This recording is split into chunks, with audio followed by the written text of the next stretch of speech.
Assalamualaikum warahmatullahi wabarakatuh. Selamat pagi anak-anak. Nah, bagaimana nih kabar kalian hari ini? Ibu harap kalian semua dalam kondisi sehat dan tentunya semangat ya untuk mengikuti pembelajaran pada pagi hari ini. Nah, sebelum kita memulai pembelajaran, kita awali terlebih dahulu dengan berdoa. Nah, Ibu akan memimpin doa ya. Berdoa mulai.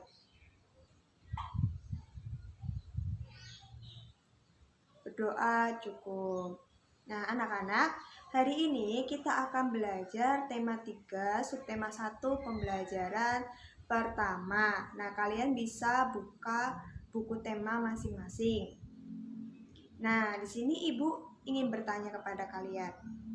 Kira-kira makanan pokok orang Indonesia itu apa sih? Ada yang tahu? Iya, jadi bangsa Indonesia itu memiliki makanan pokok berupa nasi. Nah, seperti yang kita ketahui bahwa nasi itu berasal dari beras dan beras itu berasal dari tanaman padi. Nah, tentunya kalian kan sudah pada tahu bagaimana sih bentuk dari tanaman padi. Nah, sekarang Ibu memiliki bacaan mengenai tahap pertumbuhan dari tanaman padi.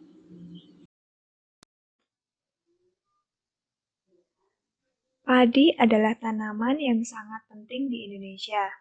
Padi menghasilkan beras. Banyak penduduk Indonesia yang mengonsumsinya. Padi dapat tumbuh di daerah panas dengan curah hujan tinggi. Daerah utama penghasil padi adalah Jawa Barat, Jawa Timur, Jawa Tengah, Sulawesi Selatan, dan Sumatera Utara. Karawang, Jawa Barat dikenal sebagai lumbung padi nasional. Pertumbuhan padi dibagi menjadi 3 tahap besar. Pertama-tama, benih atau biji padi dimasukkan ke dalam karung goni dan direndam 1 malam di dalam air mengalir supaya perkecambahan benih terjadi bersamaan. Selanjutnya, benih-benih ini ditanam di lahan sementara. Bibit yang telah siap dipindah tanamkan ke sawah. Biji atau benih tadi akan tumbuh berkecambah hingga muncul ke permukaan. Bakal akar dan tunas menonjol keluar. Lalu, batangnya memanjang. Petani juga mengairi, memberi pestisida, dan pupuk pada tanaman ini. Selanjutnya, tanaman padi berbunga hingga gabah matang, berkembang penuh, keras, dan berwarna kuning. Gabah adalah bulir padi yang terbungkus dalam sekam atau kulit padi. Gabah ini nantinya yang akan dijadikan benih lagi. Tahap pertumbuhan padi berlangsung antara 110 hari hingga 130 hari. Setelah panen padi, gabah ditumbuk dengan lesung atau digiling sehingga sekam atau kulit padi terlepas dari isinya. Bagian isi inilah yang berwarna putih, kemerahan, ungu, atau bahkan hitam, yang disebut beras. Setelah kalian membaca mengenai bacaan tanaman padi, sekarang mari kita jawab pertanyaan-pertanyaan berikut.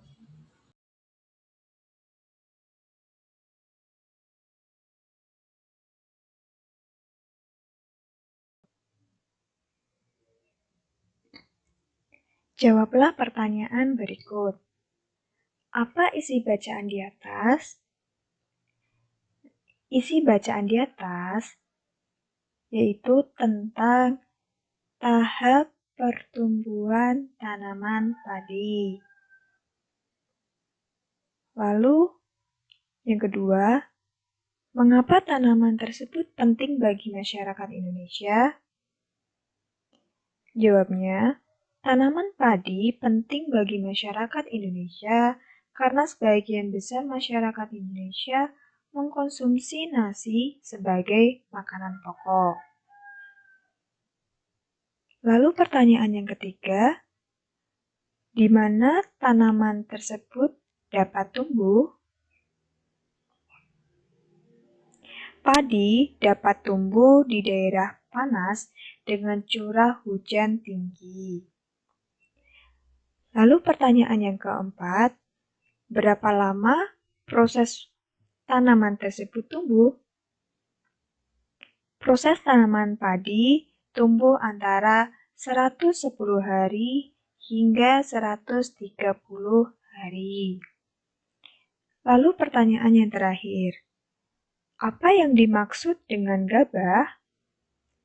Gabah adalah bulir padi yang terbungkus dalam sekam atau kulit padi. Anak-anak, seperti yang kita ketahui bahwa bangsa Indonesia itu memiliki beragam tanaman yang dapat dimanfaatkan sebagai makanan pokok. Padi, jagung, sagu adalah beberapa contohnya. Nah, di lingkungan sekitar rumah kalian, pasti banyak sekali tumbuh tanaman yang dapat dimanfaatkan dalam kehidupan sehari-hari. Nah, di situ kalian silakan pilih salah satu jenis tanaman yang biasa kalian manfaatkan dalam kehidupan sehari-hari. Lalu, kalian tuliskan beberapa pertanyaan mengenai tanaman yang sudah kalian pilih. Nah, anak-anak, kalian tadi kan sudah belajar tentang bagaimana padi tumbuh. Sekarang, kalian perhatikan diagram berikut.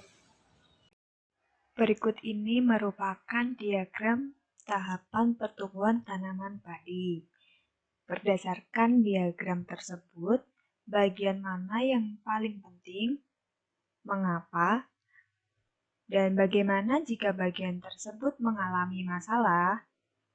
Bagian yang terpenting adalah bagian kedua, yaitu biji akan tumbuh bakal akar dan tunas menonjol keluar, lalu batangnya memanjang. Karena pada masa tumbuh padi sangat menentukan untuk perkembangan selanjutnya. Jika pada fase ini mengalami kegagalan, maka tanaman padi tidak bisa tumbuh. Seperti yang kita ketahui bahwa padi itu menjadi makanan pokok masyarakat Indonesia. Nah, sehingga jumlah dari tanaman padi itu bisa saja berkurang. Maka dari itu, sebagai seorang petani, itu harus menjaga tanaman padi. Nah, berikut ini terdapat beberapa cara untuk menjaga tanaman padi.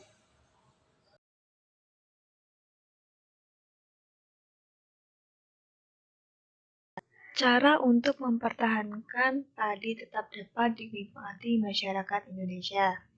Yang pertama, menjaga bibit agar dapat ditanam kembali. Yang kedua, menjaga lahan pertanian. Jangan sampai lahan digunakan untuk kebutuhan lainnya, misalnya dijadikan untuk mendirikan bangunan. Yang ketiga, menjaga kebersihan lingkungan sekitar. Sampah akan menyebabkan banjir. Apabila terjadi banjir, maka tanaman padi tidak akan tumbuh. Lalu yang keempat, saluran air dijaga agar tetap mengalir. Dan yang terakhir, penggunaan beras yang tidak berlebihan. Jumlah penduduk yang meningkat akan meningkatkan kebutuhan yang besar terhadap padi. Penggunaan beras sesuai kebutuhan akan sangat membantu. Nah, anak-anak, sekarang kalian perhatikan gambar berikut.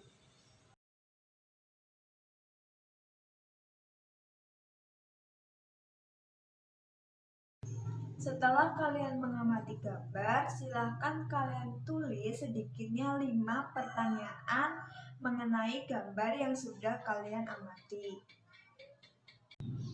Setelah itu, silahkan kalian baca teks berikut. Pantai. Pantai adalah daerah yang berbatasan langsung dengan laut. Pantai ada yang landai dan ada pula yang terjal. Pantai yang landai biasanya digunakan untuk objek wisata. Dataran tinggi. Dataran tinggi adalah permukaan bumi yang ketinggiannya 500 meter di atas permukaan laut. Dataran tinggi biasanya dimanfaatkan untuk peristirahatan, objek wisata, dan usaha perkebunan. Dataran rendah. Dataran rendah adalah permukaan bumi yang datar dengan ketinggian kurang dari 200 meter dari atas permukaan laut. Pada umumnya, dataran rendah berada di sekitar pesisir pantai. Daerah rendah banyak digunakan untuk berbagai keperluan, di antaranya pertanian, peternakan, perumahan, dan industri serta beberapa jenis kegiatan perkebunan seperti perkebunan kelapa dan tebu. Setelah kalian membaca teks di atas, silahkan kalian kerjakan tabel berikut.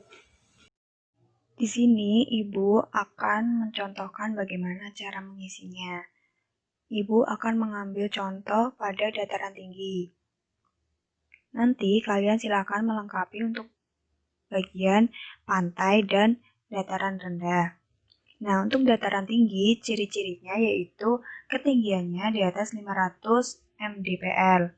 Lalu sumber daya alamnya apa? Ada tanaman sayuran dan buah-buahan. Lalu manfaat dari dataran tinggi apa?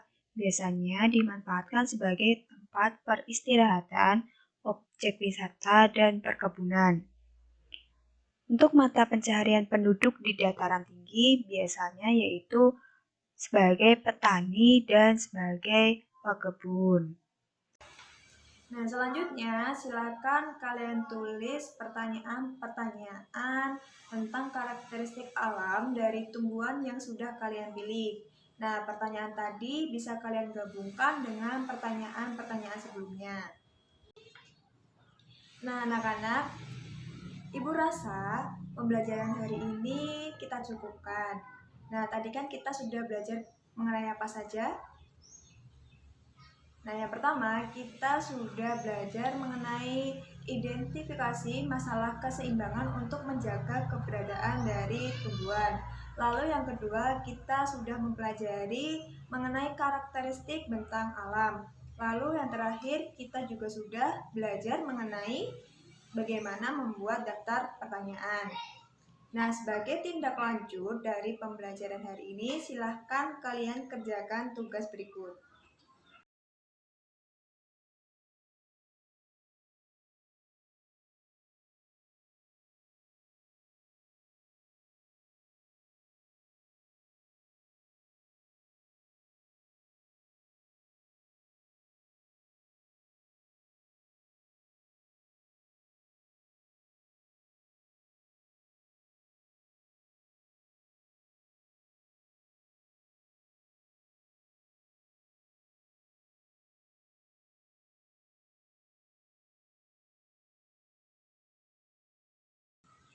Untuk mengakhiri pembelajaran hari ini, kita akhiri dengan doa bersama.